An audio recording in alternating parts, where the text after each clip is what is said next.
வணக்கம், welcome to orange candy kitchen. நம்ம இன்றைக்கி பார்க்க போகிற ரெசிபி வந்து சூப்பரான டேஸ்டியான கத்திரிக்காய் புளி கூட்டு, இல்லைன்னா கத்திரிக்காய் புளி கறின்னு கூட இதை சொல்லலாம். ஸோ வாங்க செய்யறதுக்கு தேவையான பொருளும் செய்முறை என்னென்னு வாங்க பார்க்கலாம். ஸோ இதுக்கு வந்து நான் வந்து ஒரு 300லேருந்து 400 கிராம் அளவுக்கு வந்து நாட்டு கத்திரிக்காய் எடுத்திருக்கேன். ஸோ இது வந்து நல்லா அலசிட்டு பொடி பொடியாக நறுக்கி ஒரு பவுலில் எடுத்து வச்சுருக்கேன்.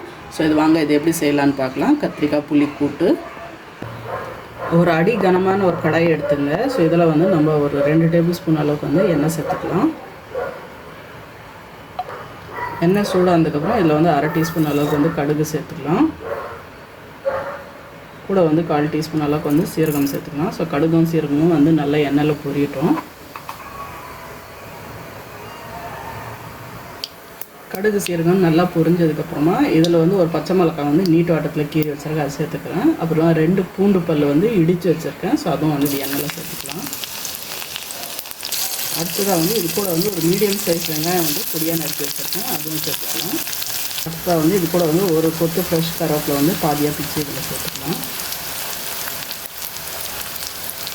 வெங்காயம் வந்து நல்லா வதங்கட்டும். வெங்காயம் நல்லா வதங்கினதுக்கப்புறம் இது கூட வந்து ஒரு மீடியம் சைஸ் தக்காளி வந்து பொடியாக நறுக்கி சேர்த்துக்கலாம். ஸோ தக்காளியும் வந்து நல்லா வெந்து குழையட்டும்.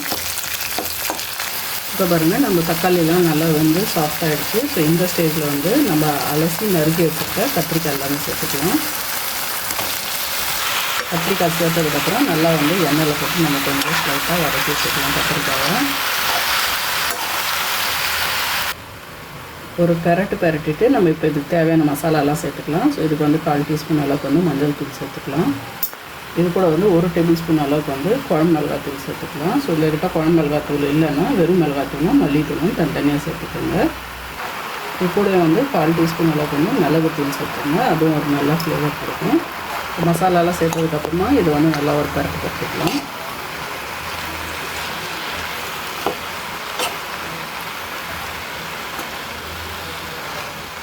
மசாலாலாம் பரட்டினதுக்கப்புறம் நம்ம இப்போ கத்திரிக்காய்க்கு தேவையான அளவுக்கு உப்பு சேர்த்துக்கலாம்.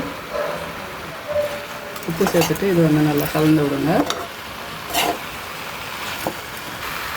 இதெல்லாம் சேர்த்ததுக்கப்புறம் இதில் வந்து நம்ம வந்து புளி கரைசல் சேர்த்துக்கணும். ஸோ இதுக்கு வந்து நான் வந்து ஒரு சின்ன நெல்லிக்காய் சைஸ் அளவுக்கு வந்து புளி வந்து 1/2 கப் தண்ணியில் வந்து கரைச்சி வச்சுருக்கேன். ஸோ அது சேர்த்துக்கலாம். புளி தண்ணியை சேர்த்துட்டு இப்போ வந்து நல்லா கலந்து விடுங்க. இப்போ இது வந்து நல்லா கலந்து விட்டுட்டு இப்போ மீடியம் ஃப்ளேமில் வச்சுட்டு நம்ம மூடி போட்டு நல்லா கத்திரிக்காய் வந்து ஒரு 5லேருந்து 10 நிமிஷம் வேக விட்டுடலாம். நடுநாளில் ஓப்பன் பண்ணி விட்டு சும்மா கலந்து மட்டும் விட்டுருங்க, ஏன்னா அடி பிடிக்காமல் இருக்கணும். இப்போ பாருங்கள் 10 நிமிஷம் ஆகிடுச்சு. நம்ம ஓப்பன் பண்ணி பார்க்கலாம். பாருங்கள், நம்ம கத்திரிக்காயெல்லாம் வந்து சூப்பராக வந்து சாஃப்டாகிடுச்சு. அவ்வளோதாங்க, சூப்பரான டேஸ்டியான கத்திரிக்காய் புளி கூட்டு, இல்லைன்னா கத்திரிக்காய் புளி கறி வந்து ரெடி ஆகிடுச்சு.